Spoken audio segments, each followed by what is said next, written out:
अध्यात्म प्रेमी, भगवत भक्ती प्रेमी सुहृदजन हो. सकल संत विचार मंचाच्या वतीनं आपण एक सांस्कृतिक विचार यात्रा संपन्न करत असतो. भगवंताच्या कृपेनं हे आपलं तिसरं वर्षही आता 2-3 महिन्यात सफल संपूर्ण होत आलेलं आहे. पहिल्या वर्षी आपण संतांचा परिचय करून घेतला. दुसऱ्या वर्षी आपण ग्रंथांचा परिचय करून घेतला आणि या तिसऱ्या वर्षी आपण पंथांचा म्हणजे संप्रदायांचा परिचय करून घेतोय.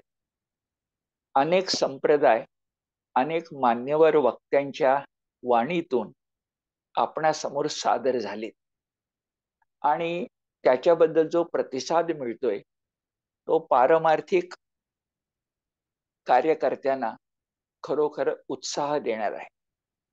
ही मंचाची व्याख्यानमाला प्रतिवर्षी अशीच चालू ठेवावी अशा प्रकारचा आग्रह सुद्धा अनेकांच्याकडून येतोय. ह्या सगळ्याच गोष्टी मोठ्या आशादायक आहेत. आता या वर्षामध्ये ज्या संप्रदायांचा अभ्यास अजून आपला व्हायचा राहिलाय अशा प्रकारचे संप्रदाय अक्षरशः हाताच्या बोटावर मोजावी इतके म्हणजे 3-4 इतकेच उरले. ते सगळेच आपण मोठमोठ्या अभ्यासकांच्याकडनं लक्षात घेऊया आणि खरंच तिसऱ्या वर्षी महत्वाचे महाराष्ट्रातले जे मध्ययुगीन आणि अर्वाचीन असे संप्रदाय आहेत त्या सगळ्या संप्रदायांचा परिचय परामर्श आपण घेऊ शकलो अशा प्रकारचे एक सात्विक समाधान आपल्याला प्राप्त होणार आहे.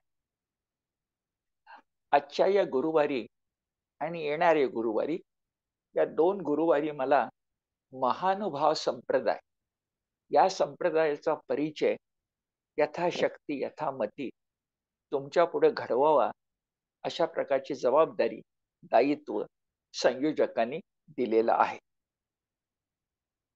मी या 2 भागांना पूर्वार्ध आणि उत्तरार्ध अशा प्रकारची 2 नावं देईन.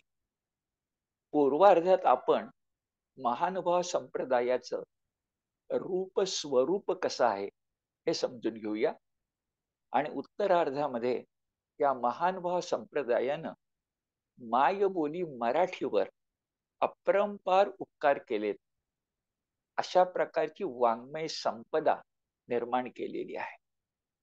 त्या वाङ्मय संपदेचा परामर्श घेऊया. म्हणजे पूर्वार्धात रूप आणि स्वरूप आणि उत्तरार्धामध्ये वाङ्मय धन वाङ्मय संपदा अशा प्रकारची एक अभ्यासाच्या दृष्टीने सोयीची वर्गवारी आपण करूया. महानुभाव संप्रदाय. महानुभाव या शब्दाचा अर्थ काय? महान अनुभव असणारे. आज सुद्धा हिंदी भाषेमध्ये सभा मंचाच्या ठिकाणी एखादा वक्ता बोलत असताना तो सहजपणे उल्लेख करतो की सभा मंच पर पधारे सभी महानुभाव. सभी महानुभाव असं म्हणताना मानवी जीवनाच्या भिन्न भिन्न स्तरामधला प्रचंड अनुभव ज्यांना आहे अशा प्रकारच्या विद्वान व्यक्ती असा अर्थ आज हिंदी भाषेत आपल्या सगळ्यांना माहिती आहे आणि तो उचित आहे, त्यात काही शंका नाही.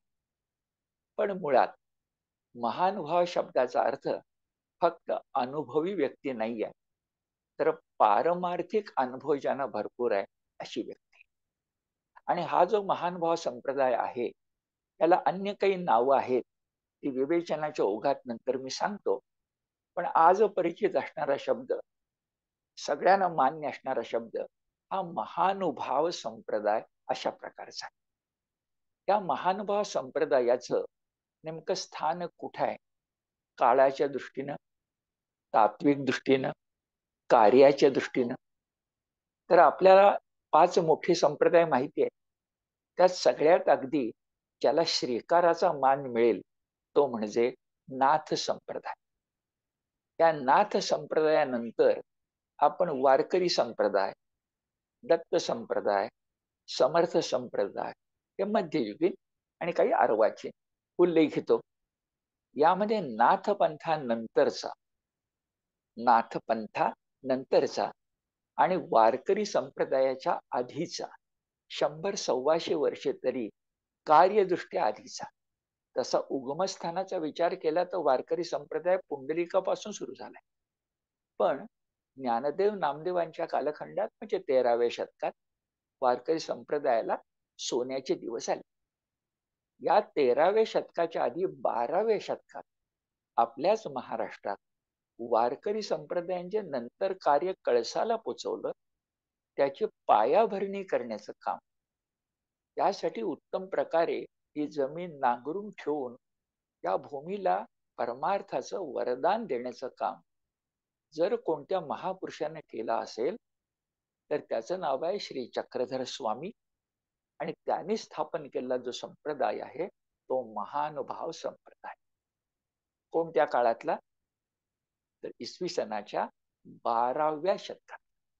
वारकरी संप्रदाय प्राधान्यानं 13व्या शतकात, म्हणजे 100 वर्ष आधी. आता वारकरी संप्रदाय सारखंच काम केलं म्हणजे काय केलं? तर वारकरी संप्रदाय पण भागवत आहे, म्हणजे भगवंताचा भक्त आहे, भागवत पुराण मानणारा आहे, गीता अनुसारी आहे, भगवद्गीतेला शिरोधार्य मानणारा आहे. तसाच वारकरी संप्रदायासारखाच महानुभाव संप्रदाय पण आहे. वारकरी संप्रदाय, महानुभाव संप्रदाय यांच्यामध्ये साम्यस्थळ खूप आहे. उदाहरणार्थ, दोघांनीही मायबोली मराठी भाषेचा आग्रह धरला. दोघांनी मराठीमध्ये अप्रतिम साहित्य रचना केली. मराठी या बोली भाषेला धर्मभाषेचा दर्जा देण्याचं काम दोघांनीही केलं. स्पृश्य अस्पृश्य असेल किंवा स्त्री पुरुष असेल, कोणत्याही प्रकारचा भेदभाव आम्हाला परमार्थाच्या क्षेत्रात मंजूर नाही, हे ठामपणे सांगणारा आणि तशा प्रकारचं आचरण करणारा असे दोन संप्रदाय म्हणजे महानुभाव संप्रदाय आणि वारकरी संप्रदाय. अशी काही साम्यस्थळ निश्चित आहे. मग फरक कुठे आहे? फरक एक मुख्य तात्विक दृष्ट्या आहे, तो म्हणजे वारकरी संप्रदाय हा अद्वैती आहे आणि महानुभाव संप्रदाय हा द्वैती आहे. वारकरी संप्रदाय तुका झाला पांडुरंग म्हणजे भगवंताच्या ठाई भक्त हा विलीन होतो असं मानतो. महानुभाव संप्रदाय मात्र भगवंताला, ईश्वराला, पंचकृष्णांना सर्वतोपरी मानतो. त्याची आजन्म आपण भक्ती करायची आणि त्याचं प्रेम मिळवायचं, पण त्याच्याशी समरस एकरूप एकात्म होता येत असं मानत नाही. म्हणजे भक्त भगवंतामध्ये प्रेम आहे, अलोट प्रेम आहे, माय लेकराचं प्रेम आहे, पण इथं लेकरू आणि माय ही वेगळीच राहतात, त्याला म्हणतात द्वैत. असा द्वैत भाव हा महानुभाव संप्रदाय तात्विक दृष्ट्या स्वीकारतो. वारकरी संप्रदाय मात्र अद्वैत स्वीकारतो, तुका झाला पांडुरंग. हा एक मोठा फरक आहे. दोन्ही संप्रदाय महाराष्ट्रात जन्मले आणि नामदेवांच्या पुण्याईनं वारकरी संप्रदाय हा भारतभर पोचला. अगदी कबीर, नानकदेव यांच्या वाणीतून सुद्धा पाझरत राहिला. अवघ्या देशाला या सगुण निर्गुण भक्तीनं, त्या सगुण निर्गुणात्मक वारकरी भक्तीनं मोहित केलं. महाराष्ट्रात, कर्नाटकात, आंध्र प्रदेशात, दक्षिण भारतात वारकरी संप्रदाय तर पोचलाच पोचला. आज पंढरीच्या वारीमध्ये महाराष्ट्राच्या शेजारी असणाऱ्या प्रांतातली किती मंडळी आजही येतात हे पाहिलं तर आपलं मन आनंदानं उचंबळून येत. हे ज्याप्रमाणे वारकरी संप्रदायाचं कार्यक्षेत्र आहे, तसंच महानुभाव संप्रदायाचं कार्यक्षेत्र सुद्धा तसंच मोठं आहे. हा वारकरी संप्रदाय जन्मानं गुजराती असणाऱ्या पण कर्मभूमी महाराष्ट्र मानलेल्या, मराठीला आपली माता मानलेल्या महाराष्ट्राला आपली भूमी मानलेल्या चक्रधरांनी स्थापन केला 12व्या शतकात. तो भारतभर पोचला. उत्तर भारत त्यानं व्यापला.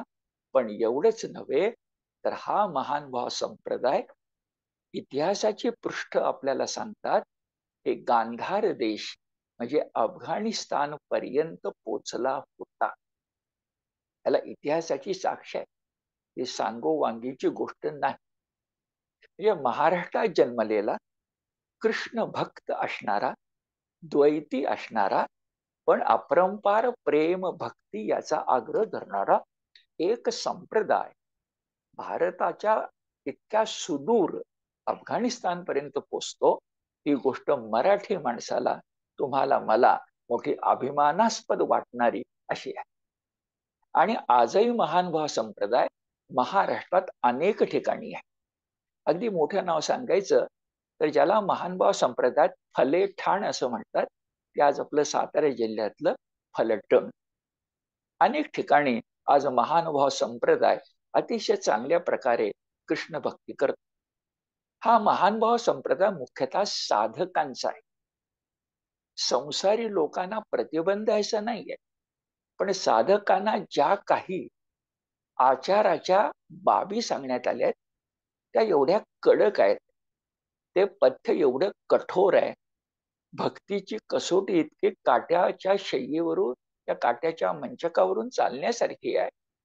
ती बघितल्यानंतर साधकच जास्त आणि संसारी लोक कमी, अशी स्थिती महानुभाव संप्रदायात असणं अपरिहार्य आहे. तशी परिणती आजही आपल्याला दिसू शकेल.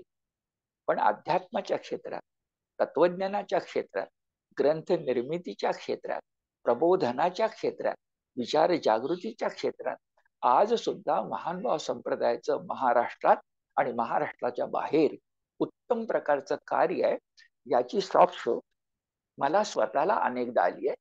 उदाहरणार्थ पुणे विद्यापीठामध्ये जेव्हा संप्रदायांच्या बद्दलची चर्चासत्र होत असत, मी त्यात उपस्थित होतो, तेव्हा आजही महाराष्ट्रातले महानुभाव संप्रदायातले तरुण साधक आपली भूमिका अत्यंत हिरिरीनं, आत्मविश्वासपूर्वक आणि अभ्यासपूर्वक मांडताना मी पाहिलेली आहेत. आणि पाहिलं एक पारमार्थिक म्हणून खरोखर समाधान वाटतं. आपण संप्रदाय म्हणजे महानुभाव संप्रदाय, त्याचा वारकरी संप्रदाय सापेक्ष, अशा प्रकारचा थोडासा परिचय परामर्श घेतला प्रस्तावना म्हणून, तुमच्या सगळ्यांच्या मनात एक पृष्ठभूमी उभी राहावी म्हणून. आता टप्प्याटप्प्याने या महानुभाव संप्रदायाचं रूप आणि स्वरूप आपण एक विचार यात्रा म्हणून उलगडत जाऊया. पहिला मुद्दा असा, कोणत्याही संप्रदायाला प्राधान्यानं आराध्य दैवत लागतात. कोणत्याही संप्रदायाला स्थापन व्हायला, वाढायला, वर्धिष्णू राहायला, अक्षय राहायला, कालातीत राहायला आणि इतिहासामध्ये टिकून राहायला आराध्य दैवत लागतं. वारकरी संप्रदायाचं आराध्य दैवत कोणतं? तर सगुण निर्गुणात्मक देवाधिदेव पतित पावन पंढरीश श्री विठ्ठल. तशा प्रकारे महानुभाव संप्रदायाची आराध्य दैवत 4 आहेत. पंचकृष्ण, त्यातही द्वारकेचा श्रीकृष्ण हा तर सर्वोच्च आहे. पण पंचकृष्ण हा शब्द, ही संज्ञा थोडी नंतर येते. मुळामध्ये तो जो कोणी द्वापर युगातला द्वारकाधीश श्रीकृष्ण आहे, भगवान श्रीकृष्ण आहे, तो सर्वोच्च स्थानी आराध्य दैवत म्हणून महानुभाव संप्रदायाच्या आहे. आराध्य दैवत क्रमांक 1. आराध्य दैवत क्रमांक 2 म्हणजे त्याच भगवंताच्या मुखातून वेदांच्या प्रमाणे हुंकार नव्हे तर ओंकार म्हणून जी भगवत गीता जन्मली, ही भगवत गीता, महाभारतांतर्गत असणारी भगवत गीता, अर्जुनाला उत्तिष्ठत जाग्रत म्हणणारी भगवत गीता, ज्ञान कर्म आणि भक्ती यांचा त्रिवेणी संगम साधणारी भगवत गीता, ही दुसरं आराध्य दैवत आहे. तिसरं आराध्य दैवत कोणतं? तर तिसरं आराध्य दैवत म्हणजे त्या भगवद्गीतेच्या पाठोपाठच जन्मलेलं, त्याच भगवद्गीता व्यासेन ग्रथितां पुराण मुनीना मध्ये महाभारतम, त्या व्यास मुनींनी रचलेलं भगवद्गीता ही नाण्याची एक बाजू असेल, तर भक्तीच्या अंगाने दुसरी बाजू, कर्माच्या अंगाने गीता, आणि भक्तीच्या अंगाने दुसरी बाजू सांगणारे जे भागवत महापुराण आहे, पहिला श्रीकृष्ण, दुसरी भगवद्गीता आणि तिसरं व्यास रचित जे महान भागवत पुराण आहे, ते तिसरं आराध्य दैवत आहे. आणि चौथं आराध्य दैवत म्हणजे दत्तात्रेय प्रभू. वारकरी संप्रदाय का तुम्हाला मला माहिती असणारा दत्त प्राधान्यानं त्रिगुणात्मक त्रिमूर्ती दत्त हा जाणा अशा प्रकारचा आहे. पण महानुभावियांचा दत्त हा त्रिगुणात्मक नाही आहे, तर तो एकमुखी अशा प्रकारचा दत्त आहे. गिरनार पर्वतावर वास्तव्य करणारा, अनेक भक्तांना पूर्वी आणि आजही दर्शन देणारा दत्तात्रेय हे गुरु तत्व ज्याच्या ठाई पूर्णपणे ओतप्रोत भरले अशा प्रकारचा. आणि महानुभावी फक्त दत्तात्रेय म्हणतच नाहीत, ते कटाक्षपूर्वक दत्तात्रेय प्रभू म्हणतात. हा शब्द सर्व प्रिय आहे महानुभाव संप्रदायात. तर हे चौथं आराध्य दैवत आहे.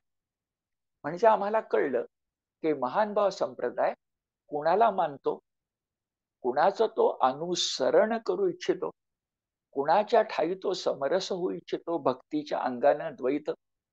ते म्हणजे एक द्वापर युगीचा द्वारकाधीश श्रीकृष्ण, दुसरा त्याच्या मुखीची भगवद्गीता, तिसरी त्याचं धाकट भावंड असणारं भागवत पुराण, आणि या सर्वांच्या मागं व्यापून उरलेला गुरुतत्व मिरवणारा. आणि गुरुतत्वाला मोठं महत्व आहे परमार्थाच्या क्षेत्रात, तर ते गुरुतत्व मिरवणारा दत्तात्रेय प्रभू. अशी 4 आराध्य दैवत झाली. हे 4 आराध्य दैवत मानणारा हा जो महानुभाव संप्रदाय इसवी सनाच्या 12व्या शतकात महाराष्ट्रात गोंडम राऊळ यांचे शिष्य असणाऱ्या चक्रधर स्वामींनी संस्थापित केला. त्या 12व्या शतकात महाराष्ट्रात राजकीय आणि सामाजिक स्थिती कशी होती.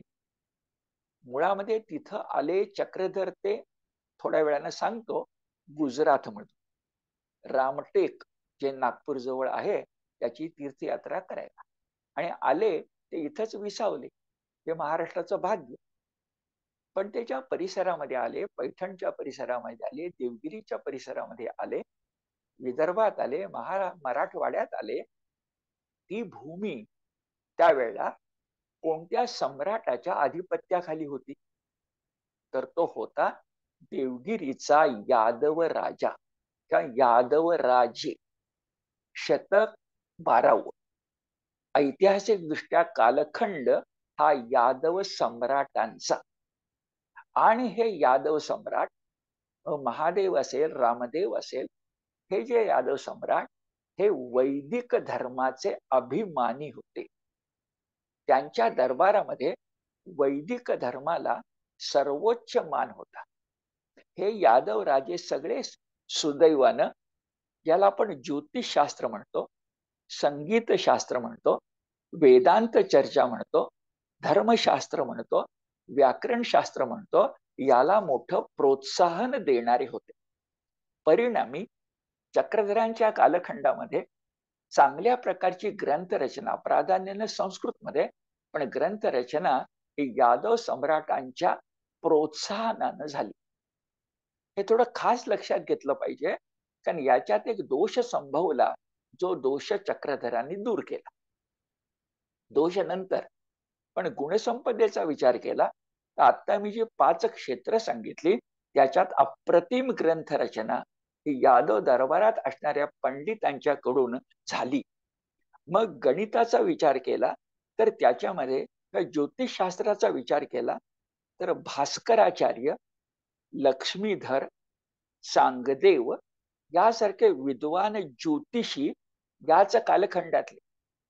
संगीत रत्नाकर यासारखा संगीत शास्त्रावरचा अत्यंत महत्वाचा ग्रंथ लिहिणारा सारंगधर हा याच कालखंडातला आणि यादव दरबाराशी संबंधित, किंवा बोपदेव आणि हेमाद्री पंडित यासारखे मोठे विद्वत्वर्य विद्वान हेही याच दरबाराशी संबंधित असतात. वैदिक धर्माला असा मान असल्यामुळं मोठ्या वाद चर्चा पण या कालखंडामध्ये घडायच्या. उदाहरणार्थ, द्वैत बरोबर का अद्वैत बरोबर, ज्ञानयोग बलिष्ठ का कर्मयोग, भागवत मानायचा का स्मृती स्मार्त, अशा प्रकारच्या चर्चा या दरबारात आणि ग्रंथ माध्यमातून घडत होत्या, ज्याला आपण प्रस्थानत्रयी म्हणतो. मग भगवद्गीता असेल, ब्रह्मसूत्र असतील, आणि त्यांच्या मागे उपनिषद असतील, प्राधान्यानं दशोपनिषद, त्याच्यावर अनेक प्रकारच्या टीका आणि भाष्य, त्यासाठी स्मृती ग्रंथांचा आधार, विविध पुराणांचा धांडोळा हा सगळ्या विद्वत मंडळाकडून घेतला जात होता. ही अत्यंत गुणरूप गोष्ट आहे. पण या सगळ्या सरस्वतीच्या सामर्थ्याचं दर्शन वादचर्चेतून आणि ग्रंथातून घडत होतं, ते सगळं अभिजनांच्या दृष्टीनं, ज्याला बहुजन समाज म्हणतात, ती सगळी माणसं, ही सगळी चर्चा संस्कृत भाषेतून असल्यामुळं, तिच्यातून तिचं वहन होत असल्यामुळं आणि संस्कृत येत नसल्यामुळं पारखी झाली होती. त्यातही पुन्हा हा अभिजन वर्ग धर्मचर्चा ऐकत होता, पण करत होता ते मात्र व्रत वैकल्य. धर्मापेक्षा कर्मकांड या कालखंडामध्ये वाढलं होतं. किती वाढलं होतं? तर हजारो प्रकारची व्रत करावीत, कित्येक पद्धतीचे उपवास करावेत, अनेक तीर्थयात्रा कराव्यात, हे काम अभिजन करत होते. आणि बहुजन हे तामसी देवतांच्या उपासनेला लागले. पतित पावन श्री विठ्ठल अजून भेटायचा होता, पण जाखाई जोखाई मेखाई मेसाई मरी आई ह्याच देवता बलवत्तर झाल्या होत्या. आणि त्याच देवतांचं पूजन करत, तामसी देवतांचं पूजन करत बहुजन समाज हा या सगळ्या संस्कृत मधल्या धनापासून, धर्मचर्चेपासून दूर राहत होता आणि एका अर्थानं अंधारात चाचपडत होता. अशा वेळेला या अभिजनांना सुद्धा ज्ञानापशी प्रेम उत्तम, म्हणजे विद्वत चर्चेपेक्षा ये हृदयीचे ते हृदय घातले ही भक्ती मोठी असते, असे कान कुणीतरी टोचायला पाहिजे होते. आणि जे संस्कृत भाषेतली धर्मचर्चा ऐकू शकत नव्हते, त्या वंचित पीडित अशा बहुजन समाजाला आईच्या मायेनं पोटाशी धरून तुमच्या बोली भाषेमध्ये धर्म समजावून सांगतो, जे काम पुढे वारकरी संप्रदायाने केलं, ते 100 वर्ष आधी चक्रधरांनी केलं. चक्रधर स्वतः गुजराती, पण इतकं सुंदर मराठी बोलत, हे उल्लेख असा आहे की अनवरत बोलत असती. मराठी भाषेचा आदरच नुसता नव्हे, तर महाराष्ट्री असावे, अन्य देश विषय बहळ, पण महाराष्ट्र भूमी देवभूमी, असं आग्रह धरणारा, जन्मानं गुजराती असणारा हा सर्वज्ञ चक्रधर स्वामी आपल्या समोर आहेत. म्हणजे भूमीचा आग्रह, मराठी माणसांच्या बद्दल आत्मीयता, मायबोली मराठी बद्दल प्रेम.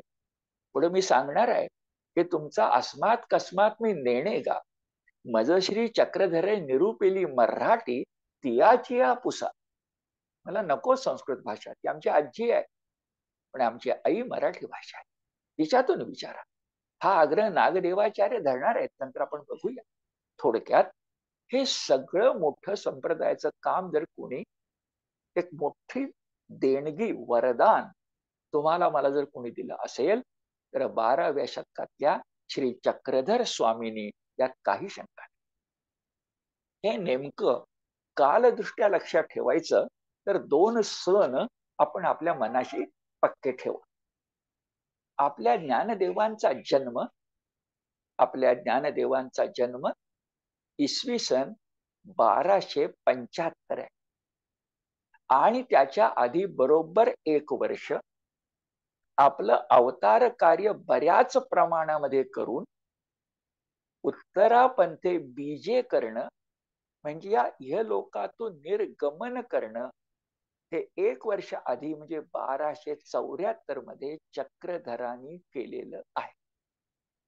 म्हणजे इतिहास पटलावरून 1274 मध्ये हिमालयाच्या दिशेनं चक्रधर स्वामी गमन करतात आणि देवाच्याच कृपेनं बरोबर 1 वर्षानं 1275 मध्ये तोच महानुभाव संप्रदायाचा धर्म धागा पुढे नेणारा वारकरी संप्रदाय कळसाला पोचवणाऱ्या अवतार पांडुरंग अशा ज्ञानदेवांचा जन्म होतो. 1 वर्षाचं फक्त अंतर. जेव्हा चक्रधर स्वामीने निर्वाण स्वीकारलं तेव्हा इतिहासदृष्ट्या त्यांचं स्वतःचं वय किती होतं? आता थोडासा चर्चेचा आणि तर्काचा विषय आहे, परंतु असं दिसतं की त्यांचं वय त्यावेळी 80 वर्षाचं होतं. त्याच्या आधीच्या कालखंडात केवळ 8 वर्ष त्यांनी महाराष्ट्रामध्ये महानुभाव संप्रदायाचा प्रसार केला होता. त्या 8 वर्षातली 6 वर्ष सुद्धा नागदेवाचार्यांच्या बरोबर आणि त्याच्या आधी 2 वर्ष स्वतंत्रपणे हा प्रचार झाला होता. पण मला विलक्षण वाटतं की 8 वर्ष त्यांचा अभ्यास, त्यांची तपश्चर्या मोठी होती, पण प्रत्यक्ष लोकांच्या एकांतातून लोकांतातून वावरणं, कृष्ण भक्ती शिकवणं, याला चक्रधरांना काळ मिळाला केवळ 8 वर्षाचा. आणि 8 वर्षात या माणसानं पुढे 800 वर्ष किमान टिकलेला महानुभाव संप्रदाय निर्माण करून दाखवला. महापुरुष आपल्याला एखादी देणगी देतात म्हणजे काय देतात, काय ताकदीची देतात, हे खरंच या गोष्टीकडे बघितलं एक प्रत्यंतर येतं. असे चक्रधर स्वामी. तर त्या चक्रधर स्वामींचाच वारसा आणि दोघांनाही म्हणजे चक्रधर स्वामींचा महानुभाव आणि ज्ञानदेव नामदेवांचा वारकरी, या दोघांच्या माग गोरक्षनाथांचा नाथपंथ उभा आहे हे विसरायचं नाही. नाथपंथच मुळी त्या सगळ्यांच्या विचार वारशातून तुम्हाला मला मिळतो, आजही मिळतो, असं लक्षामध्ये. आता आपण महानुभाव संप्रदायावर जास्त लक्ष केंद्रित करणार असल्यामुळं अवांतर गोष्टी थोड्या बाजूला ठेवून आता महानुभाव संप्रदाय रूप स्वरूप पाहायचं म्हणजे कुणाचं दर्शन घ्यायचं. तसं म्हटलं तर एखाद्या संप्रदायाचं रूप सांगा, एखाद्या संप्रदायाचं स्वरूप सांगा, म्हणजे काय सांगायचं? त्याचं तत्वज्ञान सांगायचं, त्याचा आचार धर्म सांगायचा. पण त्या 2 गोष्टींच्याकडे जाण्याच्या पूर्वी या संप्रदायाचा जो प्रवर्तक आहे श्री चक्रधर स्वामी, त्यांचं व्यक्तिमत्व, त्यांचा चरित्रपट, त्यांचं जीवन कार्य जर आपण लक्षात घेतलं तर तोच सगळा वारसा रूप स्वरूपाच्या अंगानं या प्रणेत्याकडून, या नेत्याकडून त्याच्या अनुयायांना तत्वज्ञानाच्या अंगानं, मग सूत्रपाठ दृष्टांत पाठ असेल त्या आचार धर्माच्या अंगानं, मग लीळा चरित्र स्मृतीस्थळ यासारखे ग्रंथ असतील, तुम्हाला मला लाभत. आणि म्हणून प्रत्यक्षपणे तत्वज्ञान काय या खोलात जाण्याच्या पूर्वी प्रत्यक्षपणे आचार धर्म म्हणजे काय याचा सांगोपांग संदर्भ अर्थात वेळेची मर्यादा ठेवून घेण्यापूर्वी आपण चक्रधर स्वामींचं व्यक्तिमत्व, चरित्रपट, त्यांच्या जीवनातल्या घटना, त्यांनी घडवलेल्या घटना, त्यांचे अनुयायी यांचा धांडोळा घेतला तर योग्य ठरेल. चक्रधर स्वामी.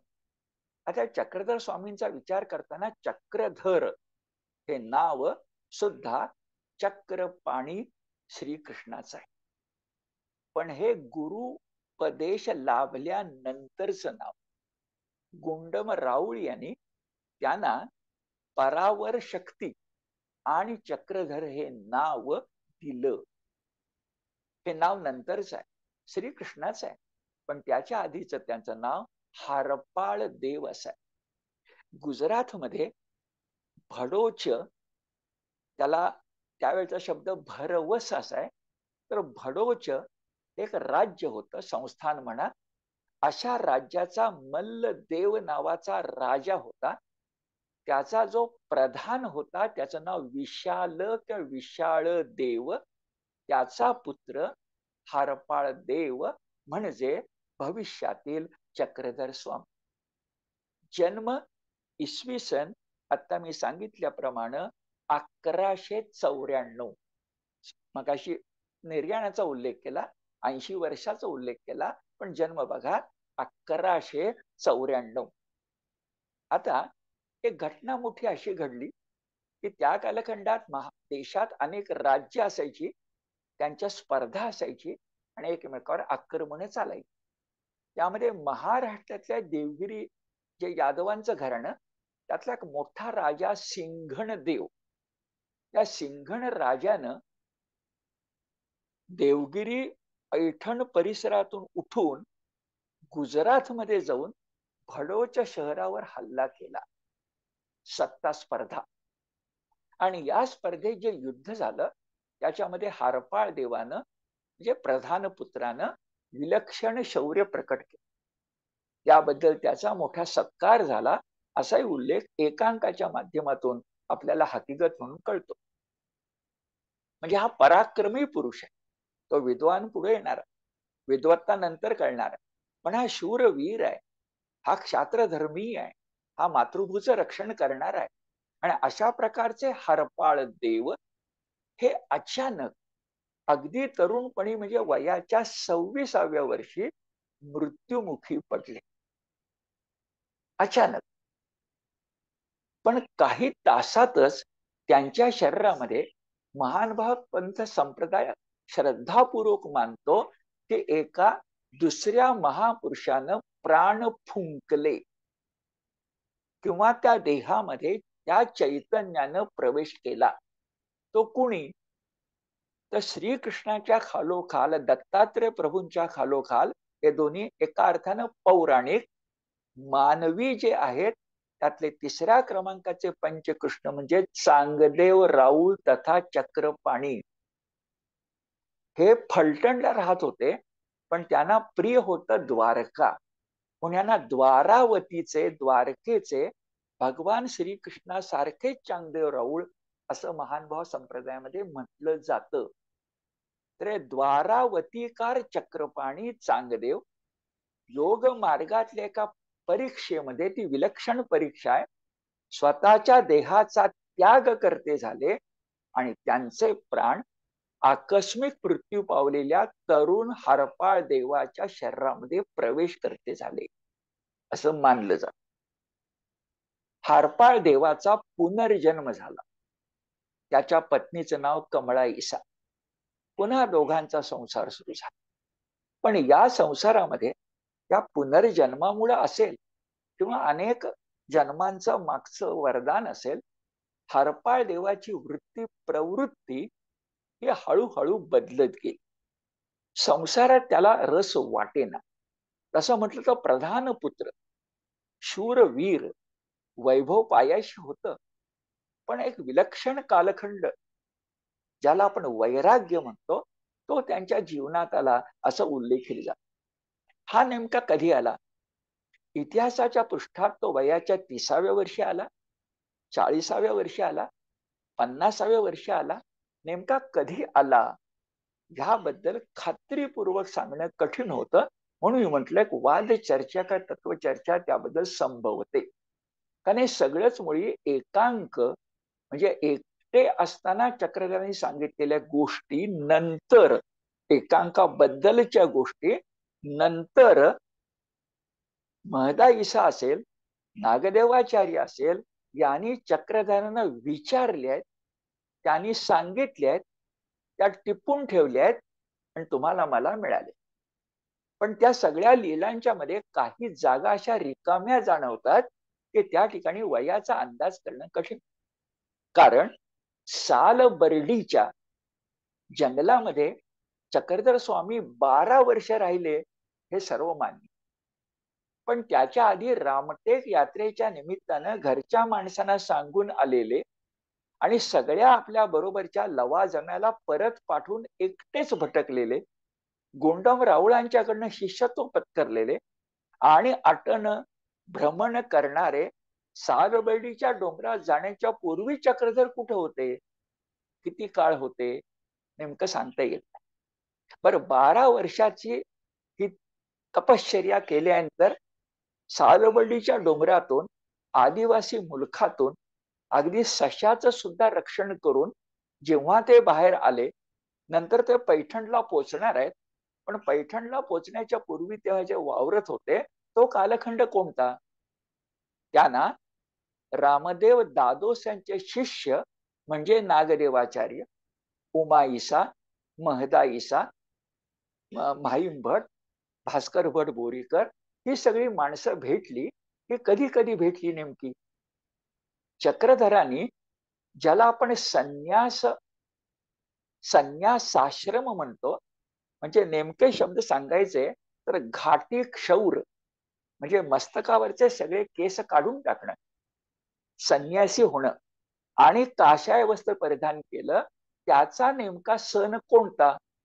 तर तो सण जर उल्लेखायचा तर तो इसवी सन 1268 असा काहींनी उल्लेख केलाय. म्हणजे त्यावेळेला चक्रधरांचं वय जवळजवळ 72 वर्षाचं होतं.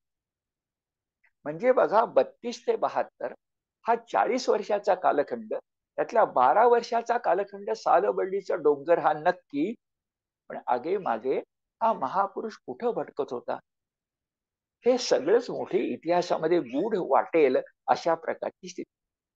पण हे सगळं ऐकूनही, पाहूनही, इतिहासाची साक्ष घेऊनही चक्रधरांनी सर्वात मोठी गोष्ट काय केली असेल तर मगाशी उल्लेखल्याप्रमाणे ते वेदवंती नागदेव यासारखे पंथ प्रचारक असोत, माहीम भटासारखे लीळाचरित्र लिहिणारे फार मोठे विद्वान असोत, भास्कर भट बोरीकरांसारखे शिशुपाल वध लिहिणारा विद्वान असो, नरेंद्रासारखं रुक्मिणी समोर लिहिणारा कला कवी असो, किंवा धवळ्यांची निर्मिती करणारी ती श्रेष्ठ कवयित्री महदंबा तसा महदाईसा असो, उमाईसा असो, बाईसा असो, या सगळ्या शिष्यवर्गाच्या आधारे पैठण हे आपलं केंद्र करून तत्वज्ञानामध्ये द्वैत, परंतु ज्ञानापेक्षा प्रेम उत्तम, धड तुटलेल्याही जीवा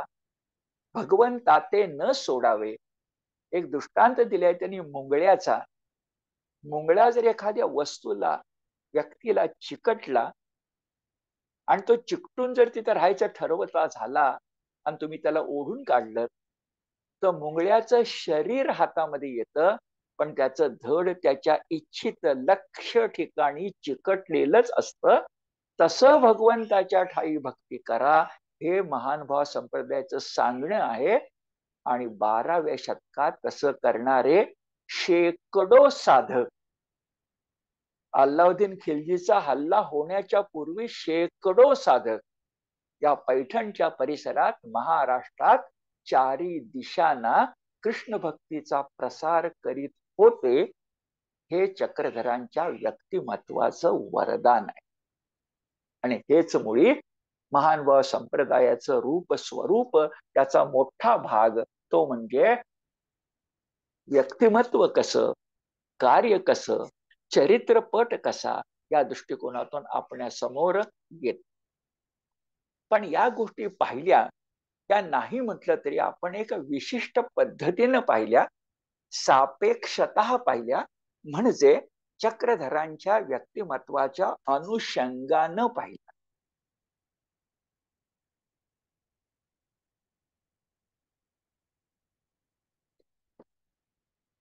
पण आपण जेव्हा अभ्यास करत असतो, एक विचार यात्रा संपन्न करत असतो, तेव्हा काही गोष्टी चौकटीच्या आधारे, तक्त्याच्या आधारे, विभागांच्या आधारे मांडणं हे अभ्यासाच्या दृष्टीनं इष्ट असतं.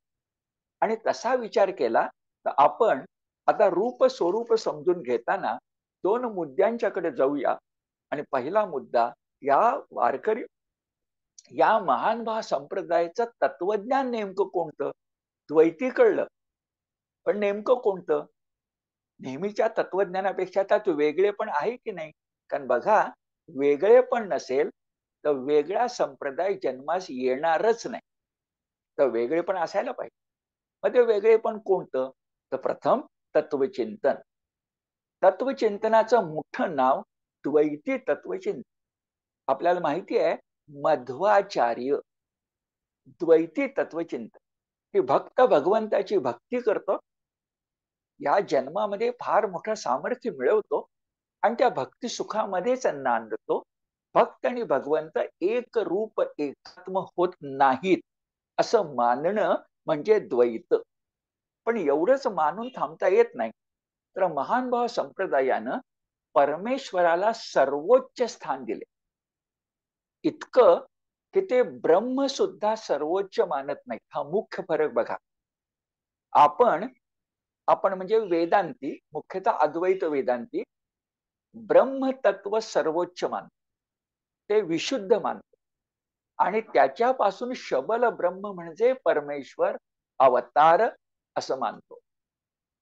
परमेश्वर ब्रह्मातून आला, परमात्म्यापासून परमेश्वर आला असं आपण मानतो. पण महानुभाव संप्रदाय परमात्मा शब्द उच्चारत नाहीत, परमेश्वर उच्चारतात. तो श्रीकृष्णच आहे, तो प्रधान आहे आणि त्याचा एक गौण भाग म्हणजे ब्रह्म आहे असं मानतात. इथं प्रधान गौणामध्ये सरळ उलटा पालट आहे. महानुभाव संप्रदायांच्या दृष्टिकोनातून जे ब्रह्मतत्वाचे आपण गुण मानतो, म्हणजे तो नित्य आहे, तो शब्दातीत आहे, तो अमर आहे, हे जे गुण मानतो, अनादि आहे, अनंत आहे, ते सगळे ते परमेश्वराचे मानतो, ब्रह्मतत्वाचे नाहीत. हा मोठा फरक आहे. मग असा परमेश्वर एक. दुसरा प्रपंच जो आपण करतो तो. नंतर जीव मात्राला त्याच्या कर्माची सुखदुःखात्मक फळ देणाऱ्या देवता. देव म्हणजे एकटा श्रीकृष्ण आणि देवता त्यांचे 9 समूह आहेत आणि ते 9 समूह या जगात आहेत. ते सर्व जीव मात्रांना त्यांच्या त्यांच्या कर्माची फळं देतात. मग या देवता, एक प्रपंच, एक सर्वोच्च परमेश्वर आणि तुम्ही मी जीव मात्र, या 4 स्वतंत्र अशा प्रकारच्या गोष्टी आहेत असं मानलं जातं. त्या 4 वस्तू स्वतंत्र आहेत, नित्य आहेत, अनादि आहेत आणि अनंत आहेत. फरक इतकाच की देवता या नित्यबद्ध आहेत. देवतांचा उद्धार होत नाही, त्या फळ देतात, पण देवता नित्यबद्ध आहेत. परमेश्वर नित्य मुक्त आहे. प्रपंच जो आहे त्याला मुक्तीचा विचारही करता येत नाही, कारण तो अनित्य आहे, क्षणभंगुरच आहे. मग मुक्तीचा विचार हा फक्त जीवाला करता येतो, कारण तो नित्यबद्ध नाहीये, तर बद्ध मुक्त आहे. म्हणजे तो बांधला गेलाय आणि तो मुक्त होणार. कशानं बांधला गेलाय? तर वेदांती तत्वज्ञानाप्रमाणे हा जीव सुद्धा शिवाचा आत्मा म्हणायला हरकत नाही, पण तो अविद्येनं बांधला गेला. दृष्टांताच्या भाषेमध्ये एखाद्या तांदळाच्या दाण्यावर 5 पदर असावेत, तशा प्रकारचे या प्रपंचात आल्यानंतर, जन्म घेतल्यानंतर जो जीव असतो, त्या जीवाला 5 पदराची अविद्या बांधते. कोणते 5 पदर? तर अनादि, अविद्या, अन्यथा ज्ञान, नंतर म्हणजे विपरीत ज्ञान, नंतर जीवत्व आणि आदिमळ. पुन्हा ऐका, जन्मानुजन्माचा, का लगेच मोक्ष मिळत नाही, जन्मानुजन्माचा आदिमळ, तुम्ही जीव घेतलात हे जीवत्व, त्याला बरोबर येणार विपरीत ज्ञान, नाही तर मोक्षच मिळेल, त्याला जोडणारी अविद्या, आणि ती अविद्या सुद्धा अनादि, म्हणजे कधी जन्मलीन कधी संपते कळतच नाही. हा कळतं फक्त भक्तीनं, ईश्वर भक्तीनं, दुसऱ्या कशाने नाही. आता तत्वज्ञान दृष्ट्या विचार करता, समजा तांदळाच्या दाण्यावरचे 5 पदर मला काढून टाकायचे, तर कसे काढायचे? उद्धव गीतेमध्ये म्हटलं की समजा जुन्या काळात आपल्या घरामध्ये मडक्यांची उतरंड असायची. वर सगळ्यात छोटं मडकं, खाली सगळ्यात मोठं मडकं. समजा खालचंच मडकं फोडलं तर वरची 4 मडकी गडगडतील की नाही. तशी ती जी अविद्या आहे आपल्याला भगवंतापासून दूर नेती आहे, त्या अनित्य प्रपंचामध्ये गुरफटून ठेवती आहे. यासाठी आपण ते शेवटचं मडकं अविद्येच फोडूया. की मग उद्धव गीतेमध्ये शब्द येतात, तळ तळचील हाणीतले वरचील पडे उतरंडी गडगडे. वर खालचं मडकं फोडलं तर वरची मडकी सगळी खाली पडतात आणि उतरंड गडगडते. अशा प्रकारे अविद्या नष्ट करून सद्विद्या म्हणजे परमार्थाचा प्रसाद हा चक्रधर स्वामींची सेवा करीत करीत भगवंताचे भक्त होऊन तुम्ही मिळवा, असं तत्वज्ञान ते सांगताना आपल्याला दिसत. परमेश्वर सर्वोच्च, तो पंचकृष्णापैकी एक पायत्र माना, पण पंचकृष्णाच्या बाहेर कोणीही नाही. अशा स्थितीमध्ये या परमेश्वराला शरण जायचं. किती तर परमेश्वरू एकू सोडविता.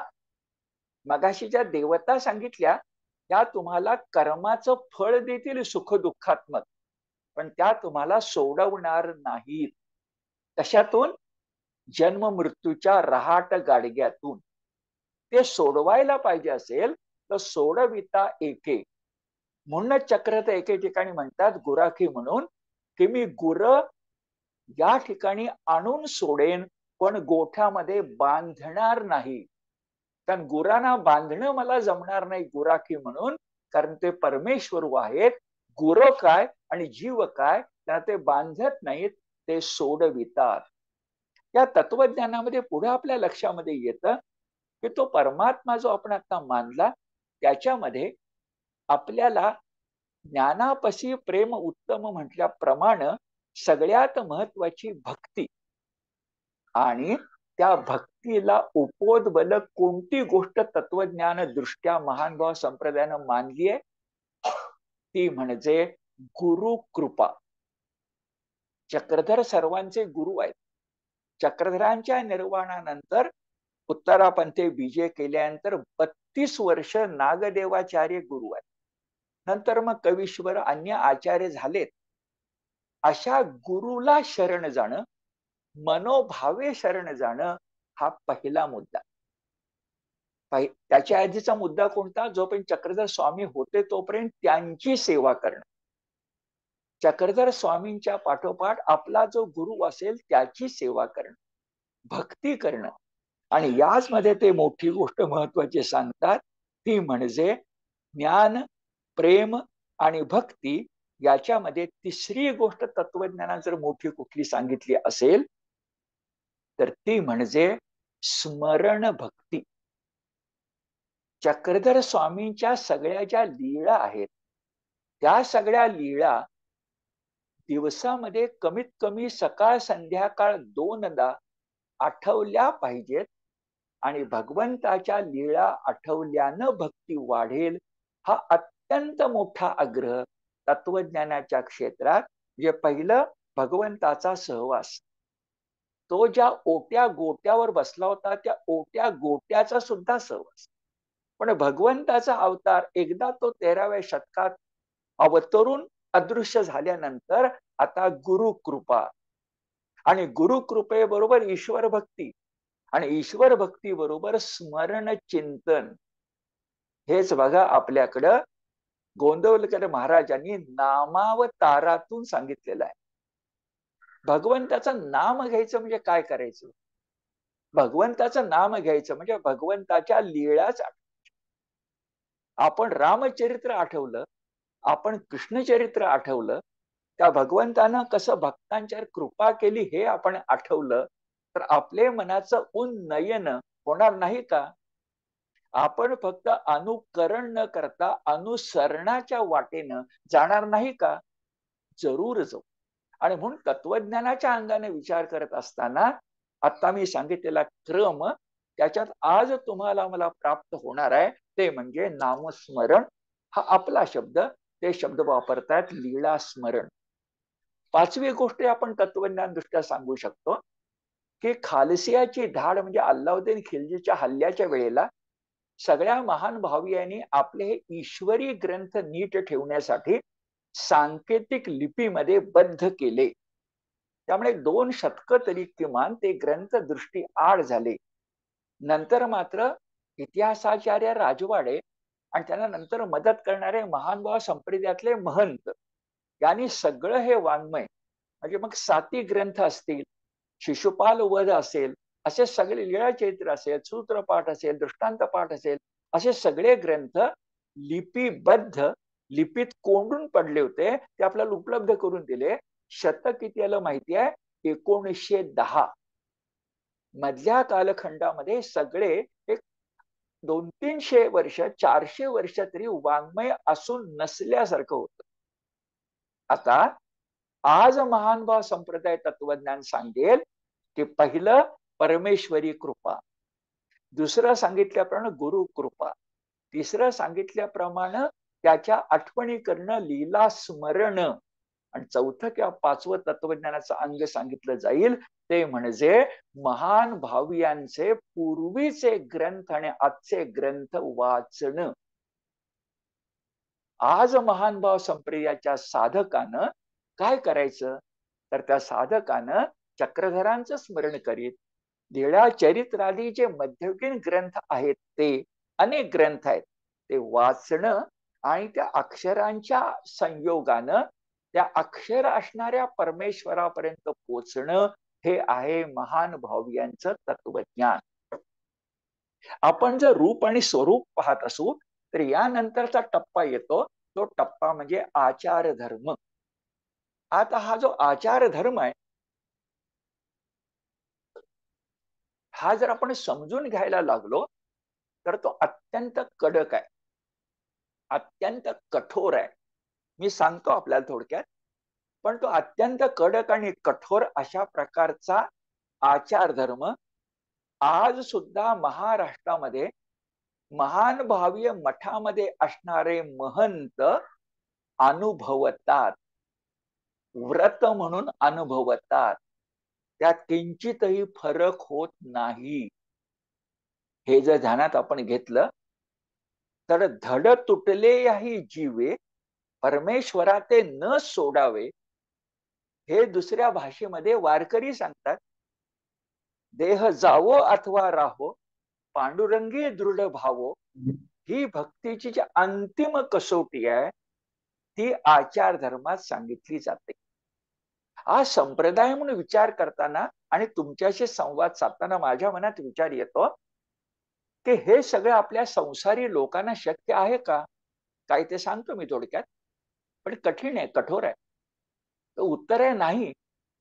मग संसारी लोकांचा विचार महानुभाव संप्रदायाने केलाच नाही का? केला. महानुभाव संप्रदायाने सुद्धा दोघांना मानलेला आहे, एक साधक आणि संसारी. फक्त या संसारींचा आचार धर्म काय हा सुस्पष्टपणे आपल्या समोर येत नाही, साधकांचा मात्र येत.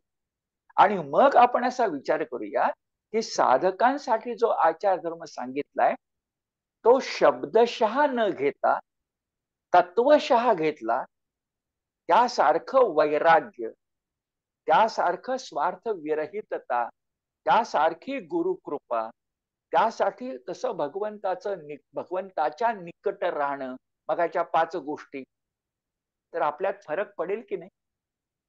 मला सांगा, सकल संत विचार मंच तरी का चालवायचा? तर पारमार्थिकांचा मेळा एकत्र करायचा आहे म्हणून.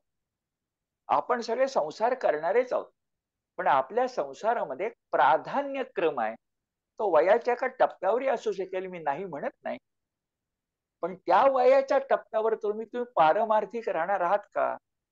तुम्ही स्वतः सदाचारानं वागून लोकांना सदाचार शिकवणार आहात का? यावर विचार करण्याची गोष्ट आहे.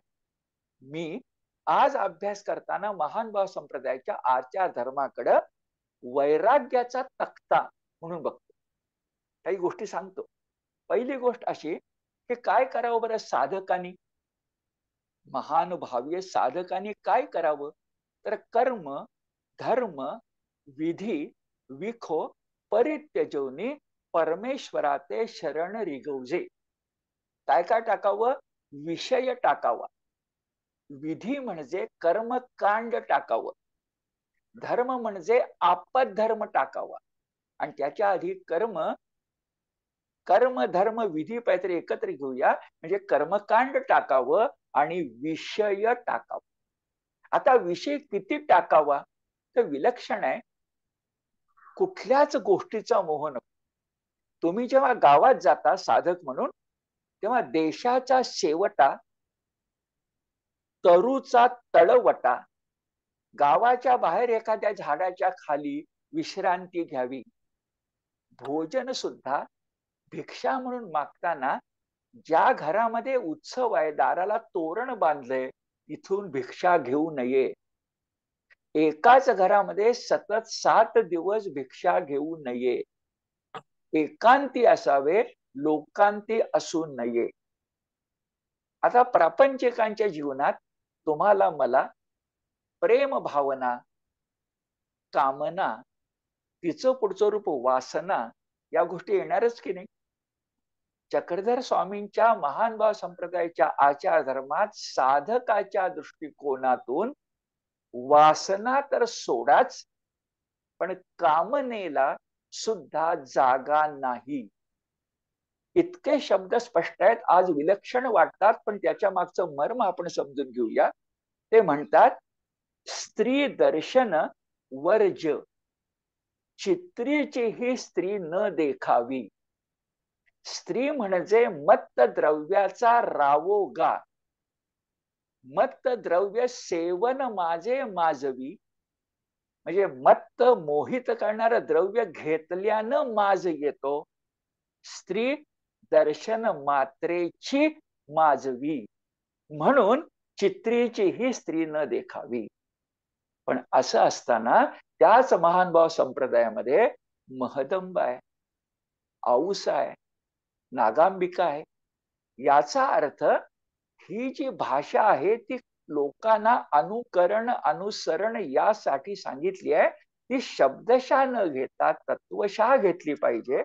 त्याचं मर्म लक्षात घेतलं पाहिजे, त्यात शंका. आणि याचं कारण ते सांगतात, कोमल विखो विघ्न. ज्ञानाच्या बाबतीमध्ये कोमलता, मनाची कोवळीक, भावना या विघ्न आहेत असं सांगताना ते दिसत. जे काही आहे ना ते मला जाणवतं वैराग्याच्या अंगाने. काय तत्वशः आहे बरं तर वैराग्य. आणि चक्रधरांचं मोठेपण बघा, त्यांनी वैराग्य सांगताना छानपणे सांगितलंय, जे पुढे वारकरी संप्रदायाने घेतलंय ते म्हणजे ज्ञान नसताना वैराग्याला अर्थ नाही. ही गोष्ट फार महत्वाची आहे. आता एक दिवस घरातून उठायचं, खरं म्हणजे संकटाशी झुंजायची ताकद नाही म्हणून पळवाट काढायची आणि संन्यास घेतो म्हणून सगळ्या जबाबदाऱ्या झटकून पळून जायचं आणि वर पुन्हा वैराग्याचं नाटक करायचं. ते आज नाही पण गेल्या शतकामध्ये घडत होतं. याची साक्ष त्यावेळच्या कथा कादंबरी आपल्याला सहजपणे देतात. की आजही कुठे कुठे या गोष्टी डोकं वर काढतात. तुमचं वैराग्य परमार्थ ज्ञानातून आलं पाहिजे. ढोंग सोंग म्हणून कुठल्या तरी लहरीला बळी पडलो म्हणून मनामध्ये काहीतरी एक विचार आला म्हणून त्या वैराग्याला अर्थ नाही. ज्ञानयुक्त वैराग्य पाहिजे. ज्ञाने वीण वैराग्य ते काये करे बापे या. अरे ज्ञानाशिवाय वैराग्य म्हणजे काय? त्याच्या पलीकडे मला विलेख गोष्ट वाटते की चक्रधर स्पष्टपणे सांगतात की मला वैराग्य प्राप्त झालंय हे लोकांना सांगण्यात आजही अनेकांना रस असतो. पण 2025 मध्ये जो दोष आहे तो 1225 मध्ये चक्रधरांनी हेरलाय. आणि एका वाक्यामध्ये सांगितलंय, वैराग्य मिरवू वाटे हाही विकारू की गा. तुम्हाला वैराग्य मिरवावंसं वाटतं हा सुद्धा विकारच आहे. दुसऱ्याचे पैसे चोरणं विकारच आहे. दुसऱ्याला टोचणं, त्रास देणं विकारच आहे. तसाच वैराग्य मिरवण्याची इच्छा होणं हा विकार आहे. अरे परमार्थाच्या क्षेत्रात 2 गोष्टींचा तिरस्कार केला पाहिजे. एक म्हणजे अहंकार आणि दुसरा म्हणजे ढोंग सोंग. हे नेमकं हेरण्याचं काम चक्रधरांनी केलं. आणि तेवढे शिस्तप्रिय होते, पंथ प्रचारक, पंथ संस्थापक म्हणून एवढी त्यांची शिस्त होती की त्यांनी काही लोकांना कडकपणे आपल्या संप्रदायाच्या बाहेर काढलंय, अशी इतिहासाची साक्ष आहे. वैराग्य हे धारवाडी काट्यावर मोजता येईल अशा प्रकारे असलं पाहिजे. तिसरी गोष्ट जी आज साधकाला शोभून दिसते, सगळ्यांना नाही, ती म्हणजे भिक्षा राज्यबाई, भिक्षा मागून जगायचं, असंग्रहाचं शेवटचं टोक आहे. तिसरी गोष्ट, साधं वस्त्र घ्यायचं म्हटलं यायला तर किती आपल्याला वासना नकोत बरं. नवं वस्त्र आज सगळ्यांना आवडतं ना, ते नको म्हणून आपण जुनच वस्त्र घ्यायचं. स्मशानात पडलेलं वस्त्र घ्या, इतका आचार धर्माचा कडक दंडक महानुभाव संप्रदाय सांगताना दिसतो. एकांतातून लोकांतात येता, संघटना बघा आचार धर्मात, एकांतातून लोकांतात येता तेव्हा इतरांना न भेटता फक्त आपल्या साधक गुरु बंधूंना भेटा, एकमेकांना विचारून कष्ट दूर करा, खान पान एकत्र करा, जे भिक्षा मागून आणलेलंच. आणि भिक्षा म्हणजे कशी, कडक वाटेल तुम्हाला, पण भिक्षांनी आणलं तर नदी काठी जाऊन ते पाण्यात धुवायचं, रसहीन करायचं, आणि रेंदया चेंदया दरू भरीजे. हे सगळं कशासाठी? तत्वशा घ्या, शब्दशा शक्य नाहीये. तत्वशा कशासाठी? तर पोळलेल्या सुनैया परी असावे. म्हणजे एखादं श्वान ज्या पद्धतीनं कंटाळलंय जगाला, पोळलंय भागलंय, तशा प्रकारे जीवन असावे, कडक सांगणं. पण एवढं टोकाचं सांगितलं, सूर्य जर लाखो फॅरनहीट उष्णतामानानं जळत असला तर तुमच्या माझ्या देहात 98.5 फॅरनहीट उष्णतामान असणार आहे. संप्रदाय संस्थापकानं हे समर्थ रामदास स्वामींनी केलं. त्यांनी महंताकडे मोठी जबाबदारी दिली. संप्रदाय संस्थापकानं, प्रचारकानं स्वतः आपल्या आचारातून प्रचार करायचा असतो. मी शब्दशः पुन्हा म्हणत नाही, पण तत्वशः मात्र केलंच पाहिजे. आणि भगवंताचं लीला स्मरण करीत जन्म क्षेपावा. अखेरी 5 मिनिटांमध्ये हे रूप स्वरूप पुरं करूया. आता या संप्रदायामध्ये सगळ्यात मोठा लाडका शब्द कोणता असेल तर तो म्हणजे पंचकृष्ण. हा एक समूह आहे, पण मी त्याला देवता समूह म्हणत नाही, कारण त्या 9 देवता मगाशी वेगळ्या आहेत, त्या गौण आहेत. मी याला देव समूह म्हणतो. आणि त्या देव समूहामध्ये श्रीकृष्णाचं नाव 5 वेळा आलंय, म्हणून तो एक पंचकृष्ण नावाचा देव समूह झालाय. इतकं भगवान श्रीकृष्णावर, द्वारकाधीशावर त्यांचं प्रेम आहे. पंचकृष्ण मगाशी सांगितलेले पुन्हा एकदा सांग. 2 पौराणिक, एक द्वारकाधीश श्रीकृष्ण, गीता सांगणारा, महाभारतातला तो श्रीकृष्ण सर्वोच्च. त्याच्या आधी किंवा त्याच्या आधी काय त्याच्यानंतर नेमकं माहिती नाही, पण दत्तात्रेय प्रभू एकमुखी. नंतर द्वारावती काळच म्हटलं गेलं ते चांगदेव राऊळ. त्यांच्या नंतर रुद्धिपूर निवासी, रुद्धिपूर हे तीर्थक्षेत्र आहे. संप्रदायाला तीर्थक्षेत्र लागतात. महानुभावांची तीर्थक्षेत्र कोणती आहेत बरं? आता सांगते, त्याच्या आधारे सांगतो. द्वारका, द्वारके बरोबर त्यांच्या चांगदेव राऊळ, गिरनार पर्वत, दत्तात्रेय प्रभू. त्याच्याबरोबर कोणतं बरं? गोविंद प्रभूंचं रुद्धिपूर. चक्रधर राहत होते ते पैठण, ज्या ठिकाणी नंतर त्यांचं वास्तव्य होत असताना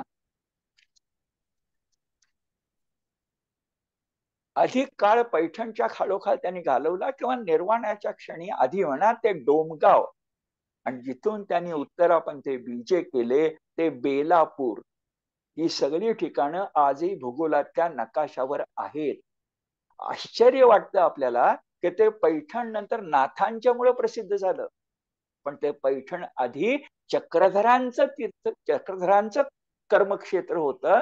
त्यांची पुण्यभूमी होती. ती जी 8 वर्ष आहेत, त्या 8 वर्षात पैठणचे स्वामी, पैठणचे चक्रधर अशा प्रकारचा उल्लेख येतो. ही तीर्थक्षेत्र तर आहेतच, पण आपण पाहत होतो पंचकृष्ण. तर पंचकृष्णांचा विचार करताना तिसरे जे आहेत ना, ते चक्रपाणी. जाता जाता सांगतो, तो नाथ पंथ आहे ना गोरक्षनाथांचा, तो खरंच या सगळ्या संप्रदायाचा आजच्या भाषेत डीएनए आहे, वंशदाय आहे. किती बरं? तर नाथ संप्रदायाचीच एक शाखा राऊळ संप्रदाय आहे. राऊळ. आणि या सगळ्यांचं नाव काय बघा, चांगदेव राऊळ, गुंडम राऊळ. म्हणजे विचार मनात येतो, यांच्या अध्यात्म विद्येमध्ये, गुरु कृपेमध्ये नाथपंथाचा धागा पण होता काय आणि असणार. तर मग ते गुंडम राऊळ चौथे आता सांगितलेले रुद्धिपूरचे आणि पैठणचे श्री चक्रधर स्वामी, हे झाले पंचकृष्ण. पण अवतारामध्ये 4 युगांच्या आधी अवतार सांगितला तर ते अधिक लक्षात राहील. ते 4 अवतार असे आहेत. कृत युगामध्ये हंसावतार, वैदिकांच्या दृष्टीने तेच आहे. कृत युगामध्ये हंसावतार, त्रेता युगामध्ये दत्तात्रय प्रभू, पंचकृष्णातले क्रमांक 2. पण क्रमांक 2 म्हणता येत नाही, कारण त्रेतायुग आधी आहे. मग 1 म्हणा. मग क्रमांक 2 कोण बरं? द्वापर युगामधले भगवान श्रीकृष्ण आणि कलियुगामध्ये चक्रधर स्वामी. महान भावियांची श्रद्धा आज अशी आहे, महाराष्ट्रातल्या मठांच्या आधारे मी तुम्हाला सांगतो की आज जो महान भाव संप्रदायातला तरुण साधक सुद्धा असतो, त्याच्या हृदयांतरी चक्रधरच असतो, त्याच्या स्मरणात चक्रधरच असतो, त्याच्या मनोभूमीमध्ये वास्तव्य करणारे चक्रधरच असतो. महान भाव संप्रदायाचा प्राण होते आणि आहेत. कलियुग चालूच आहे ना, त्यामुळे हंस आहे त्रेतायुगात, दत्तात्रय प्रभू आहेत आता सांगितल्याप्रमाणे कृतयुगात हंस, त्रेतायुगात दत्त, द्वापर किंवा द्वापार युगात श्रीकृष्ण आणि कलियुगात चक्रधर. अशा प्रकारचं रूप स्वरूप या सगळ्या संप्रदायाचं आहे. हा झाला पूर्वार्ध. पण हा सगळा संप्रदाय आज जो तुम्हाला मला आठवतो, तो कृष्ण भक्तीपेक्षाही कृष्ण भक्तीपर ग्रंथांनी, महान भाव संप्रदायाच्या सगळ्या साहित्य संपदेचा एकमेव आधारशिला म्हणा, आधार वड म्हणा, शिखर म्हणा, मानबिंदू म्हणा, मर्मबिंदू म्हणा, एकच आहे. तो म्हणजे एक श्रीकृष्णाचं चरित्र किंवा चक्रधरांचं चरित्र. एक द्वापरीचा श्रीकृष्ण, नाही तर पैठणचा श्रीकृष्ण. इतकी एकात्मता, एवढी अनन्य निष्ठा, एवढी अव्यभिचारी निष्ठा, इतकी एकांतिक निष्ठा म्हटलं तरी चालेल. एकांतिक मध्ये दोष आहे, पण एकांतिक निष्ठा म्हटलं तरी चालेल. काय सांगू तुम्हाला, ती एकांतिकता कळली नाही ना तर एकनिष्ठा पण कधी कधी कळत, कर्मठपणा कधी कधी कळला नाही ना तर कर्मयोग म्हणजे काय कधी कधी कळत नाही. असा विचार अलीकडे माझ्या मनामध्ये येतो. नुसता विचार होऊन ऐकून सोडून द्या. जो कडक अशा प्रकारचा साधकांसाठी आहे, भक्त वत्सल असा सगळा अनुयायांसाठी आहे, वाङ्मय संपदा या दृष्टिकोनातून शिरोभूत आहे. आणि गीता कृष्ण हा तर वारकऱ्यांनी प्रिय. कारण वारकरी संप्रदायाचं वडील भावंड जर कोण असेल तर तो म्हणजे महानुभाव संप्रदाय असं म्हणणं इष्ट, उचित, समर्पक ठरेल. नमस्कार.